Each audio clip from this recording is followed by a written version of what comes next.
Warga desa Birem Raya, Kecamatan Birem Bayan, Kabupaten Aceh Timur diresahkan dengan keluarnya asap dari dalam tanah. Warga khawatir asap yang keluar tersebut merupakan gas beracun yang berbahaya bagi kesehatan. Tanah yang keluar asap ini semakin hari terus meluas. Kini luas areal tanah yang mengeluarkan asap itu sekitar 300 meter persegi. Kondisi di lahan itu saat ini tanahnya mulai retak-retak dan gembur, bahkan beberapa titik telah amblas.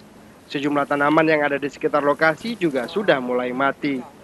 Hingga saat ini belum diketahui pasti penyebab keluarnya asap dari tanah tersebut. Namun warga meminta pemerintah segera menindaklanjuti fenomena alam ini. Ada pihak pemerintah Pak yang datang kemari Pak? Ada Pak. Dari kepolisian juga, dari Koramil juga ada Pak. Ya, Pak. Kata mereka Pak, gimana Pak? Kata mereka kalau ini ada yang pertama bilang batu bara gitu. Ada unsurnya batu bara Pak? Batu bara ya, cuman masih muda gitu. Masih muda Pak? Nah, ada sebagian bilang dari gas. Dari gas? Nah, cuman kepastian belum ada Pak. Warga khawatir asap yang keluar tersebut berbahaya bagi kesehatan. Apalagi lokasinya hanya berjarak 200 meter dari pemukiman warga. Dari Aceh Timur, Said Maulana melaporkan untuk Aceh Video.